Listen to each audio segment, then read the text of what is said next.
Revealed, 40 miraculous ways God's plan transforms the unexpected into divine blessings. In the 3rd year of Jehoiakim, king of Judah, Nebuchadnezzar, king of Babylon, came to Jerusalem and besieged it.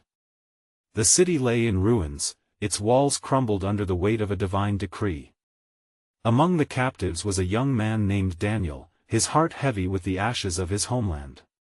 In the heart of Babylon, he was thrust into a world of opulence, standing in the shadows of the grand palace adorned in gold and jewels that shimmered under the fierce sun. Yet, within this splendor lurked an edict that threatened the very foundation of his faith.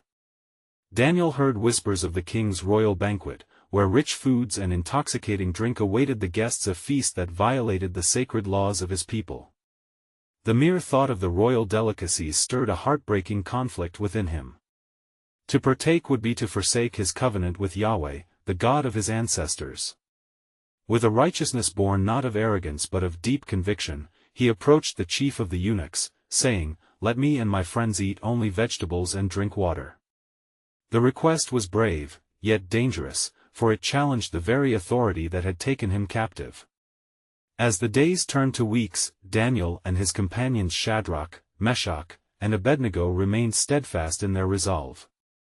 Their simple diet of vegetables and water became an echo of their faith, a testament to their unwavering commitment to God's commandments. In the midst of the feasting and revelry around them, Daniel's health blossomed. He and his friends grew strong and radiant, their bodies bearing witness to Yahweh's faithfulness. "They are 10 times better in appearance and skill," the chief reported to the king, marveling at the transformation wrought by divine favor. However, the challenges escalated when King Nebuchadnezzar found himself troubled by terrifying dreams that left his spirit uneasy. He summoned the soothsayers and magicians of Babylon, demanding not only the interpretations but the content of his dreams, a task no man, whether wise in earthly wisdom or skilled in magic, could fulfill. As the edict of death loomed over those who failed, panic gripped Daniel's heart for the fate of his companions. In his despair, Daniel retreated into prayer, seeking Yahweh's face. The night air was thick with uncertainty, yet in the depths of darkness, a light broke through, a revelatory vision was granted to him. God unveiled the mysteries of the king's dreams and the orchestration of divine will across the nations. With this divine revelation, Daniel's heart swelled with courage. Before we continue with this incredible biblical account, I want to make sure you don't miss any of these powerful scripture stories. Click the bell icon and select all notifications. These biblical narratives have transformed countless lives throughout history. If God's word through this story is blessing you, please like and share with someone who needs to hear about God's faithfulness today. Tell me in the comments, which biblical story has most impacted your faith journey? I'm always amazed how God's word speaks to hearts across generations. Now let's continue with what the Lord did next. With his mind racing yet his spirit resolute, Daniel approached King Nebuchadnezzar, the weight of the moment pressing heavily upon him. "Your Majesty," he began, "the God of heaven has given you a glimpse of what is to come." As he spoke, the air thickened with spiritual anticipation. All eyes were upon him, for what he was about to reveal transcended kingdoms and the might of rulers. It was a divine testimony of God's overarching sovereignty. As Daniel unveiled the dreams, a sensation filled the hall, a mixture of dread and wonder rippling through the crowd, as all awaited the revelation of God's plan amidst trials and tribulations. The chapter was just beginning. How would the king receive this truth, and what would unfold for Daniel and his friends? The echoes of faithfulness lingered in the silence, leaving the promise of divine resolution tantalizingly just out of reach. Then Daniel, with unwavering faith, continued to elucidate the vision bestowed upon him. "Your Majesty," he said, "you saw a great image, whose brilliance was astounding and whose form was terrifying. This image had a head of fine gold, its chest and arms of silver, its belly and thighs of bronze, its legs of iron, and its feet partly of iron and partly of clay." As the king listened, a deep silence encompassed the chamber, for the gravity of the interpretation was unfolding before their very eyes. "The golden head represents you, O king, you are the King of Kings," Daniel declared, emboldened by the Spirit of the Lord. The God of heaven has given you dominion and power, might and glory. All the nations and peoples of every language tremble before you. You are the head of gold, yet as your reign will ultimately fade, so shall the kingdoms that follow. An inferior kingdom will arise after you, then a third kingdom of bronze, which will rule over the earth.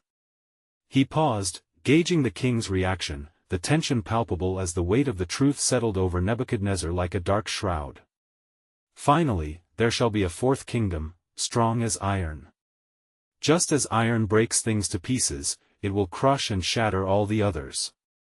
But you saw the feet of the image, partially of potter's clay and partially of iron, wherein lies the vulnerability of a divided kingdom. Daniel's voice trembled not with fear but with conviction. In the days of those kings, the God of heaven will set up a kingdom that shall never be destroyed, nor shall its sovereignty be left to another people. It shall break in pieces all these kingdoms and bring them to an end, and it shall stand forever, just as you saw that a stone was cut out from a mountain by no human hand, and that it broke in pieces the iron, the bronze, the clay, the silver, and the gold. A great God has made known to you what shall come to pass. With every word, the weight of the revelation grew heavier. The air vibrated with the enormity of God's sovereignty, and King Nebuchadnezzar's countenance shifted from anxiety to awe.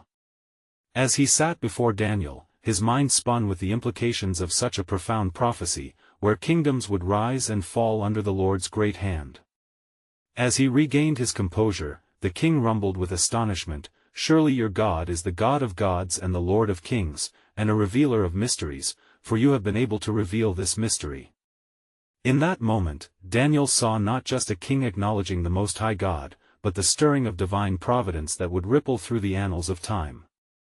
And the king, in turn, promoted Daniel within his court, offering him gifts of great value and honoring him for his wisdom.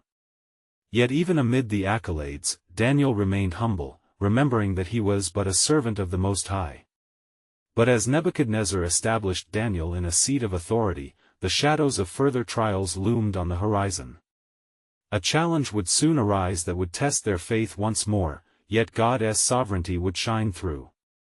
For was it not written in his eternal plan that his faithful servants would endure and thus bring glory to his name? In the quiet of that moment, as Daniel returned to his companions, he whispered to them, "The God of Israel works wonders, and his ways are far beyond our understanding.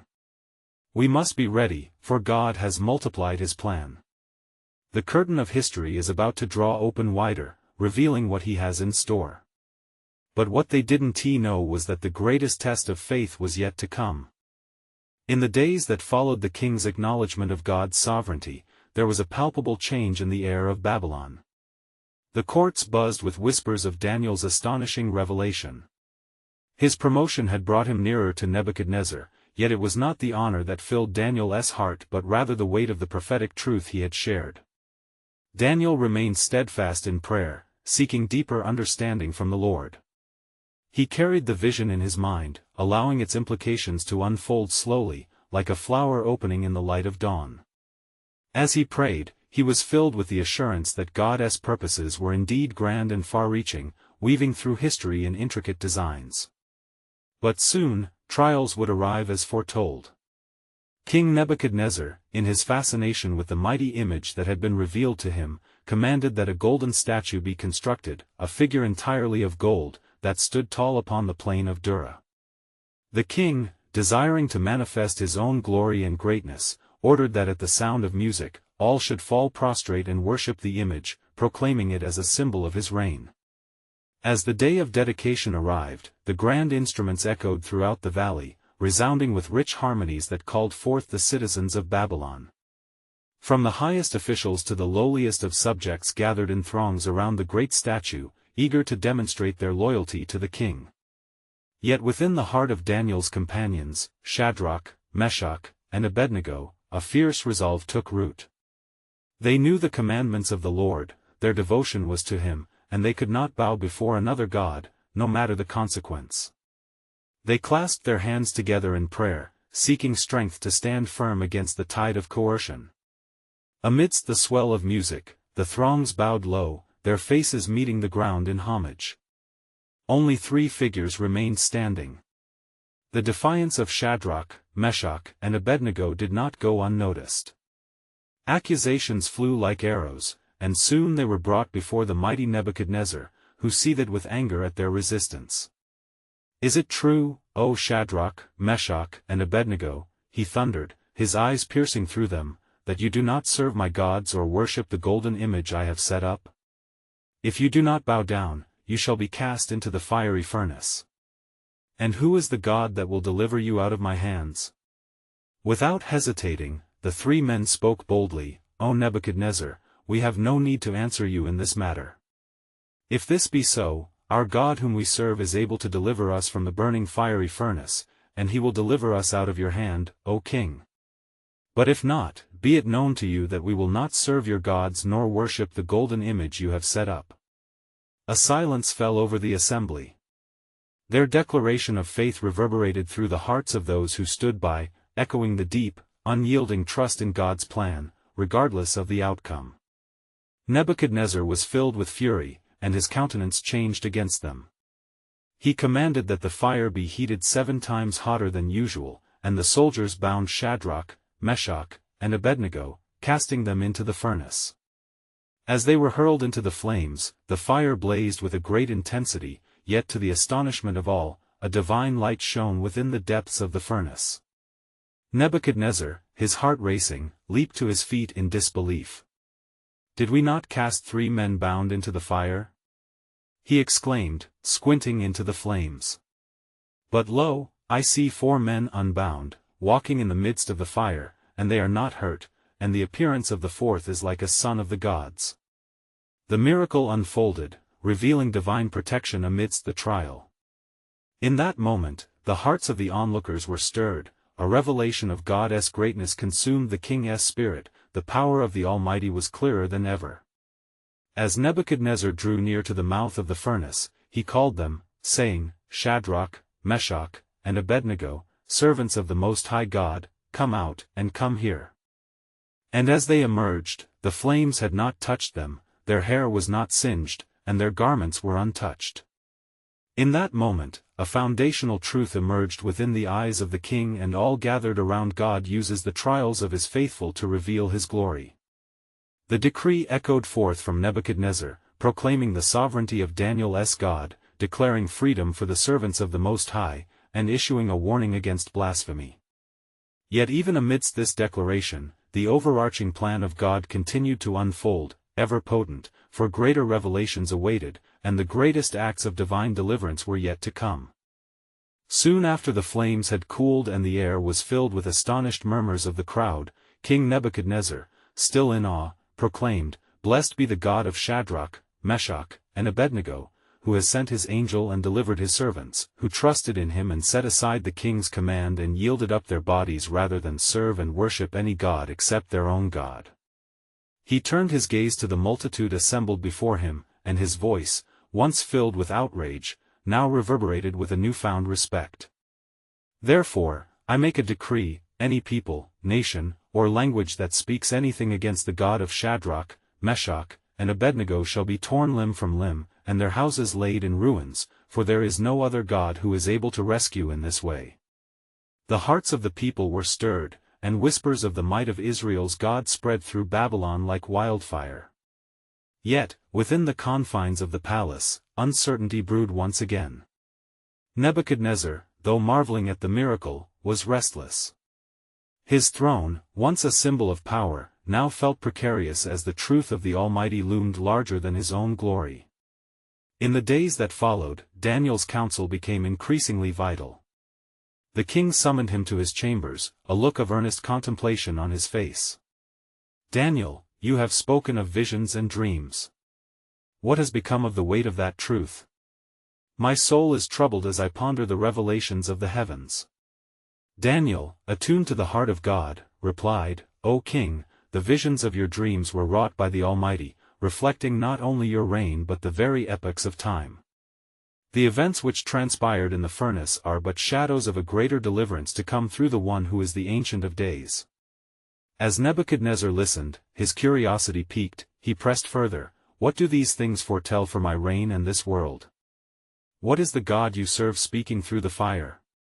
With solemnity, Daniel prophesied, "As you have seen the statue of the great image, each portion reflecting different kingdoms, so shall you know that your kingdom is strong, but it too is a part of a divine tapestry.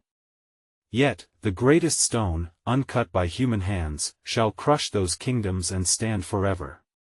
A kingdom that shall never be destroyed." At these words, Nebuchadnezzar's heart quaked, for he sensed the gravitas of divine authority cascading through his chamber. "Tell me," he demanded, "how is it that within mere men, there dwells such power? How do they remain steadfast in the fires that would consume lesser beings?" Daniel replied, "It is not by might nor by power, but by his Spirit. The God of Israel walks with his faithful, even in the midst of persecution, and like the flame that did not touch my friends, so too he walks amongst his people in trials yet unknown." A flicker of understanding dawned upon the king, igniting a desire to perceive the true nature of God. "Bring me Shadrach, Meshach, and Abednego, let me hear their voice of truth. Let them teach me of their God." As the three men entered the king's presence once more, filled with the peace of the Most High, the atmosphere thickened with expectation. The lessons they imparted echoed with authority, resonating deeply within the heart of Nebuchadnezzar, drawing him further into a divine confrontation.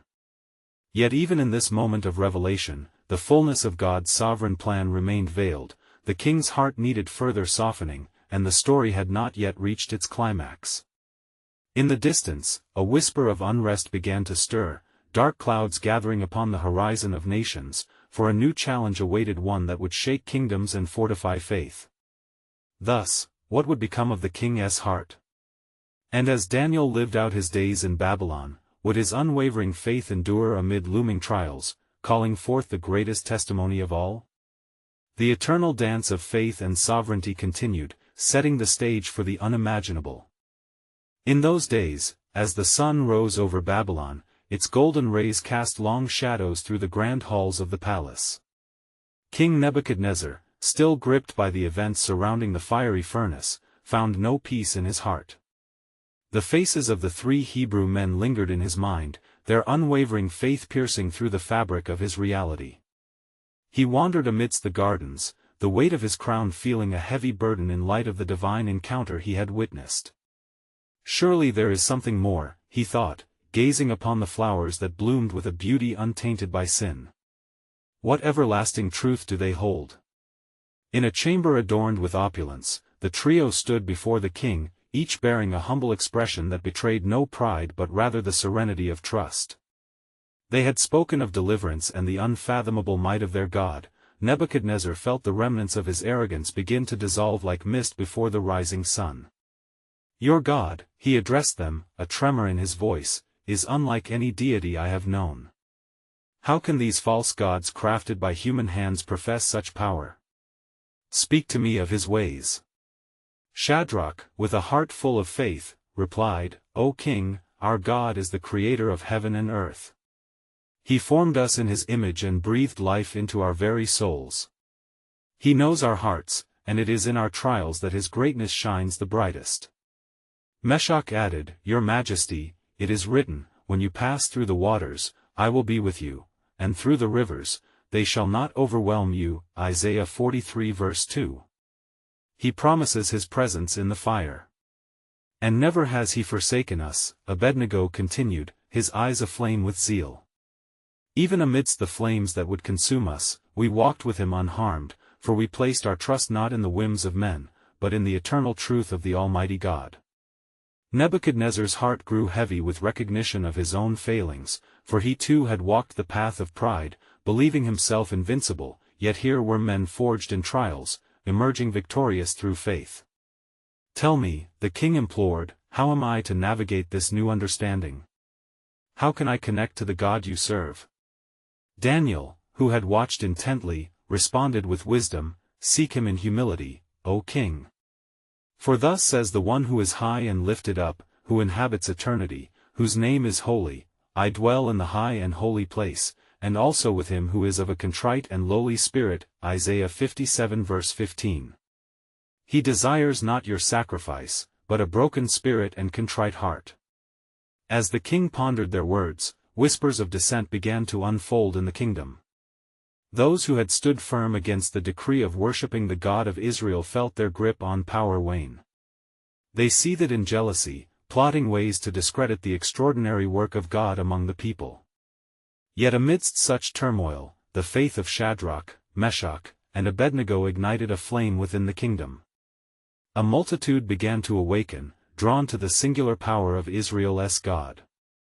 Nebuchadnezzar, wrestling with his own doubts and the unrest in his court, declared a day of solemn assembly amongst the people, an opportunity for all to witness the truth revealed through those who had faced fire unscathed. As those who once revered their statues began to question the very foundations of their beliefs, whispers of a greater prophecy began to echo through the streets, a prophecy of the Son who would come to redeem, a stone that would become the cornerstone of a new kingdom. Such was the moment where the fate of Babylon and the question of the world's allegiance lay teetering on the edge of revelation. What would unfold in this great assembly? And as the divine plan continued its intricate weaving, who would ultimately behold the full tapestry of God's masterpiece? The answer lingered in the air, beckoning the hearts of many to seek the God who goes before his people, igniting a holy anticipation. As the day of solemn assembly drew near, the air in Babylon crackled with tension.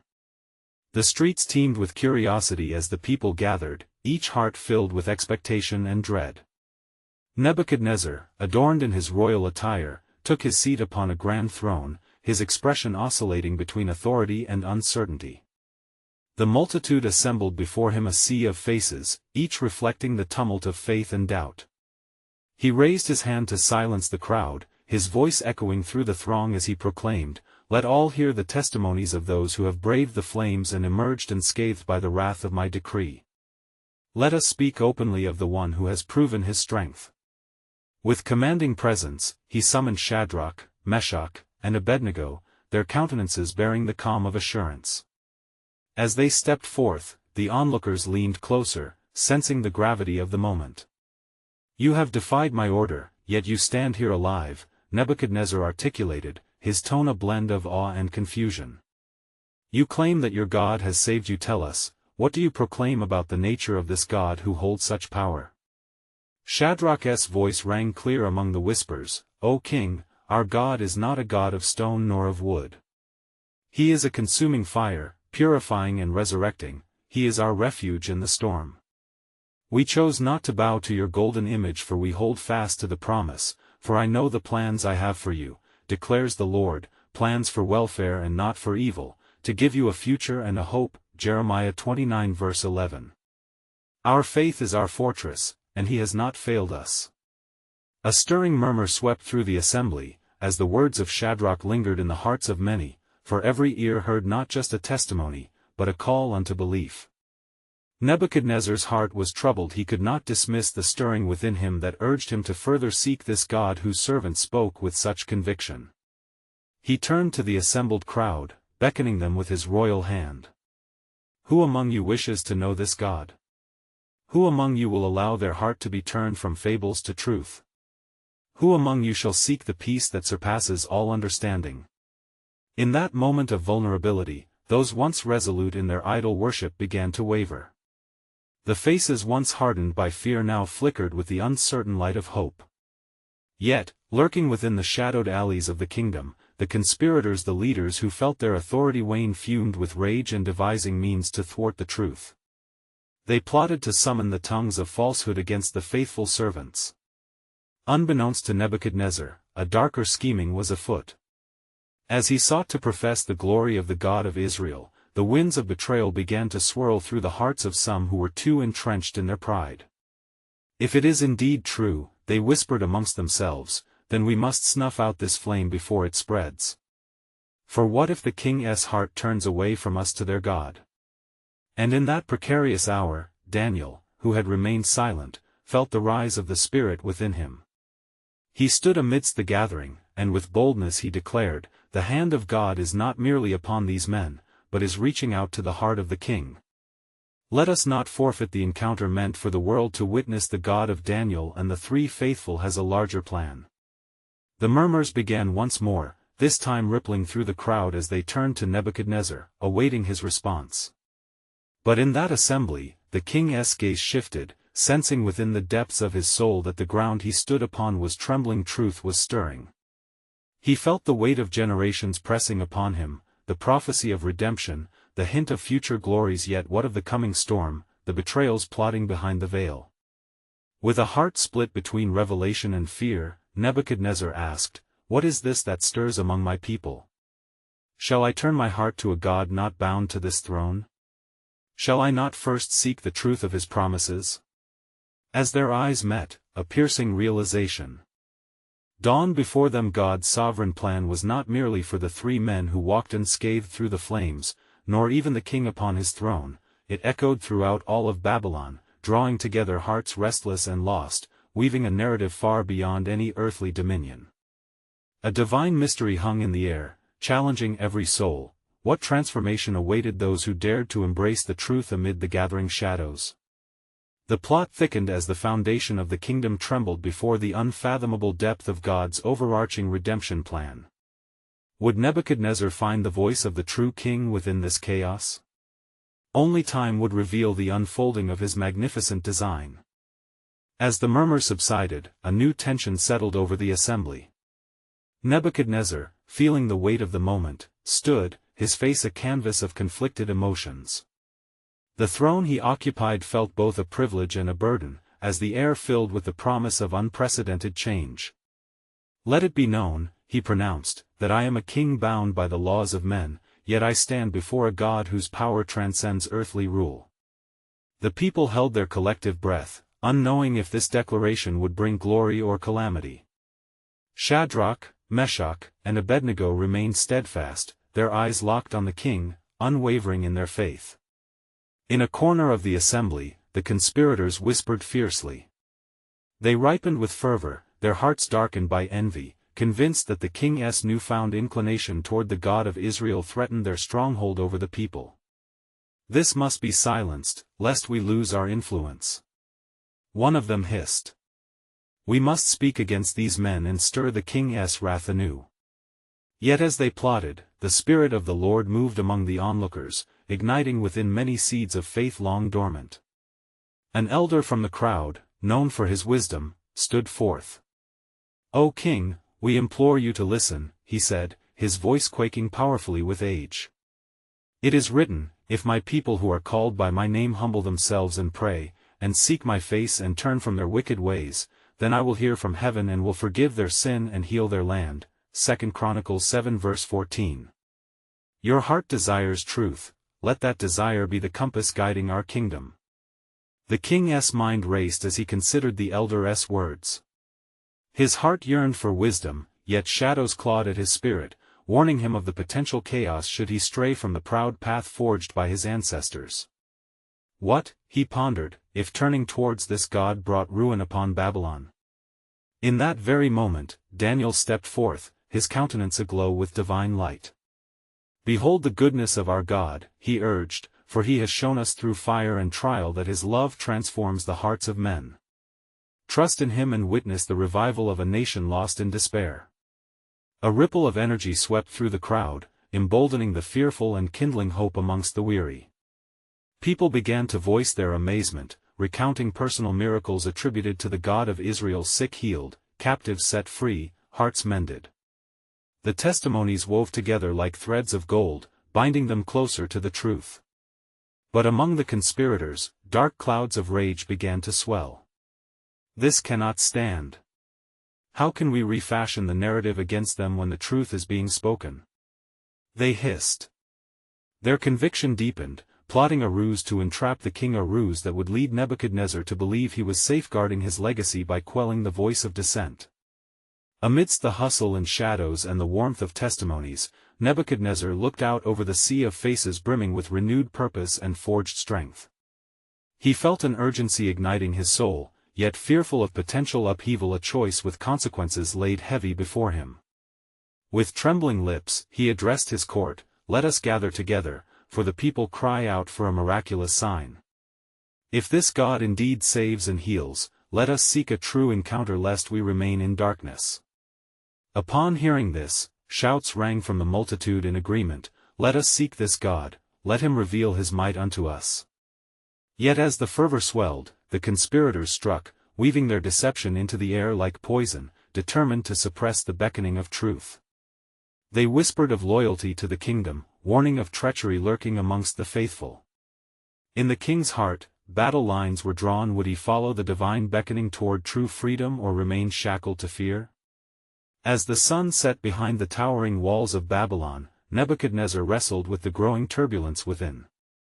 The time had come for a choice, and within a larger design, the question loomed: would he yield to God's sovereign call or tighten the chains of rebellion against the divine? As Nebuchadnezzar stood, poised between heaven and his earthly throne, the winds of prophecy whispered softly but fervently, but what he did not know was that God's plan was stirring an echo of promise not only for Babylon but for all nations, and it would be through him that the course of history would shift forever.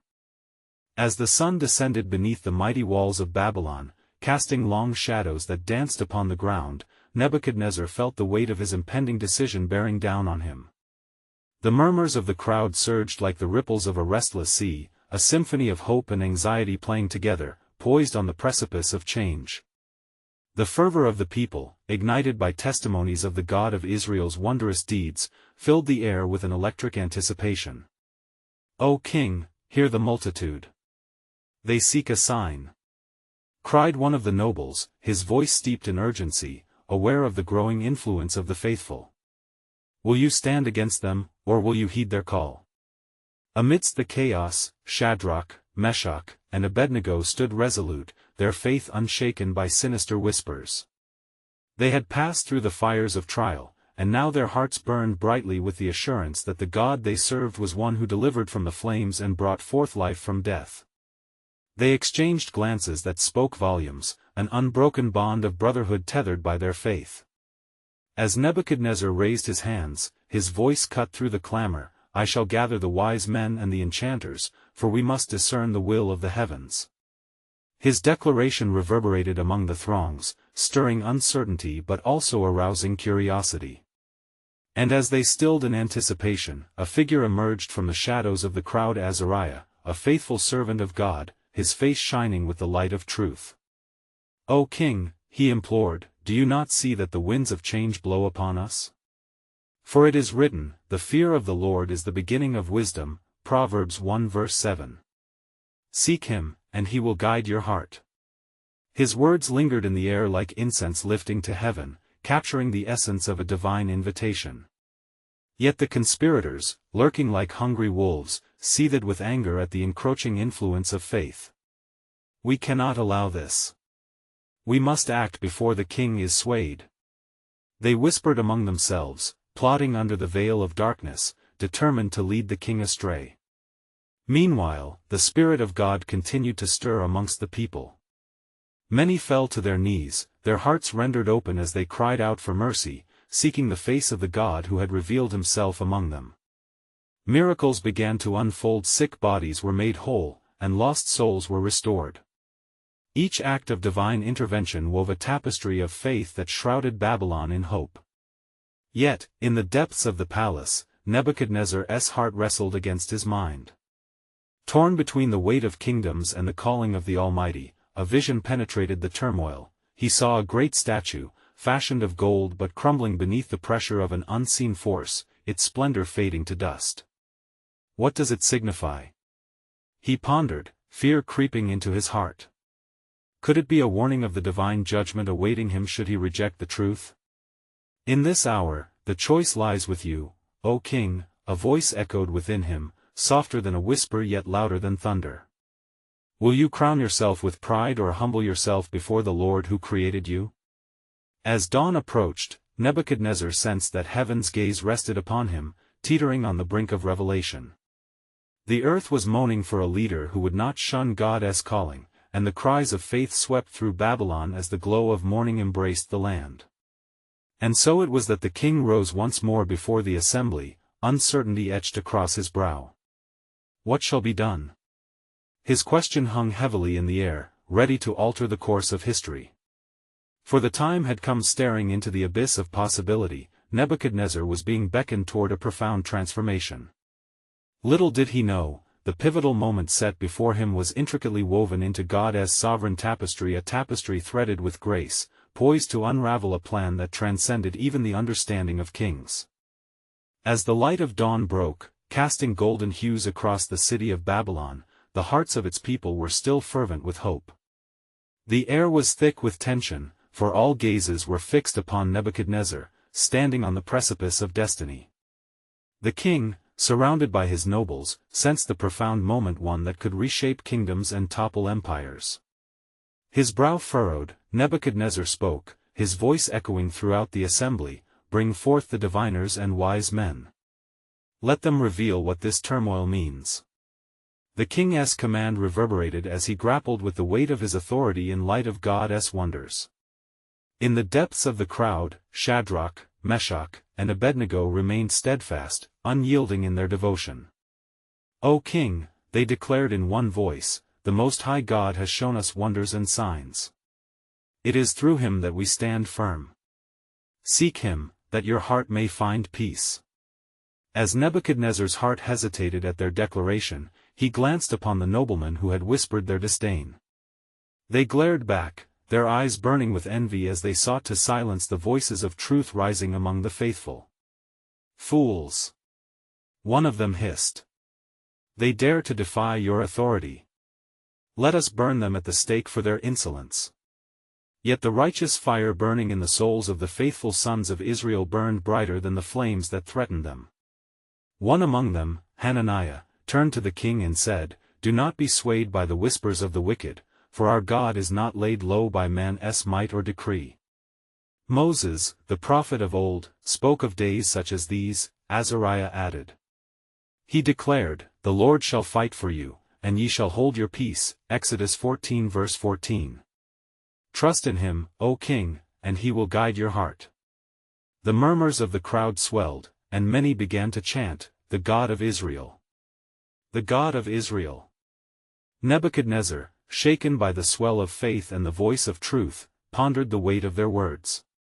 The choice before him pressed down like the stones of the ancient walls. Yet, in the shadows, darkness brewed. The conspirators plotted, their hearts hardened against the word that was surging through Babylon. "We must act, lest the king forsake our gods and turn to their God," they conspired among themselves, their plans cloaked in deceit. "A decree must be issued. They shall bow or be cast into the furnace." Their treachery deepened the urgency of the moment. As the flames flickered in the hearts of the faithful, Nebuchadnezzar took a step forward, his voice ringing clear, "If the Most High God can deliver his servants from the flames, then I would seek him out." A gasp echoed through the assembly, for the king's words ignited a fire of hope. The convergence of faith and authority stood at the threshold of change. Would he dare to challenge the darkness? As silence fell like a cloak, Nebuchadnezzar continued, "Prepare the furnace." The crowd outside trembled, for the stakes were high. Would the king turn away from the God who saves, or would he embrace the faith that could transform the empire? And at that moment of divine confrontation, the shadows of doubt loomed ever larger, as a voice as clear as the brightening dawn filled the air. "Little do you grasp, O king, that this is but the beginning of my sovereign plan, where the fire shall not consume, but refine." What awaited Nebuchadnezzar was not merely a choice, but a revelation that would lead him deeper into the mysteries of God's redemptive tapestry. And so, the stage was set. Who would rise, and who would fall, as the plans of heaven unfolded in the flames of trial? As dawn broke over Babylon, the sky transformed into a canvas of God's promise, awash in hues of hope and renewal. The murmurs of the gathered multitude swelled, an orchestra of faith and expectancy alive in the city. Nebuchadnezzar, the king caught between human authority and divine truth, locked eyes with the faithful three who had walked through fire unscathed. The weight of history rested upon him, poised to shift beneath the power of proclamation and faith. "Prepare the furnace," he commanded, the tumult of his heart revealed through clenched fists. A flicker of uncertainty danced within him, yet he felt compelled to test the mettle of the God who breathed life into the flames. Shadrach, Meshach, and Abednego stood undaunted, their faces resolute under the burden of the moment. "Our God, whom we serve, is able to deliver us from the burning fiery furnace, they proclaimed with unyielding conviction. But if not, be it known to you, O king, we will not serve your gods. Their affirmation of faith resonated through the assembly, a testament to the unwavering promises of the Almighty. Nebuchadnezzar's countenance darkened at their defiance, yet underneath simmered a growing awe. Acknowledge, then, the power of your God. He thundered, his voice harsh against the backdrop of the fervent crowd. As they were bound and led toward the furnace, the king felt the tension in the air shift. Could this be the unfolding of a miracle beyond his understanding? The flames roared as the furnace was heated 7 times hotter than usual, and the fearsome heat blazed forth, engulfing the men. Yet in the midst of terror, humanity beheld the divine. Within the furnace, there arose a brightness, a glory that transcended earthly comprehension. "Look!" cried one of the soldiers, eyes wide with shock. "I see 4 men unbound, walking in the midst of fire, and they are not hurt, and the appearance of the 4th is like a son of the gods." As the onlookers gasped, Nebuchadnezzar's heart raced. He approached the mouth of the furnace, an urgent yearning compelling him to witness this revelation. "Shadrach, Meshach, and Abednego, come out." He beckoned, his voice laced with both divine intrigue and fear. Emerging from the flames, unharmed and radiant, the 3 men stood before the multitude, their faith unscathed by the fires of trial. The very scent of smoke did not cling to them, for they had been preserved by the hand of God. His presence had walked beside them in their darkest hour, a divine protector, a promise fulfilled. In that moment, Nebuchadnezzar fell to his knees, humbled and awestruck. "Blessed be the God of Shadrach, Meshach, and Abednego," he proclaimed, his voice shaking with newfound respect. "For he has delivered his servants who trusted in him, and they set aside the king's command, yielding their bodies rather than serving or worshipping any god except their own."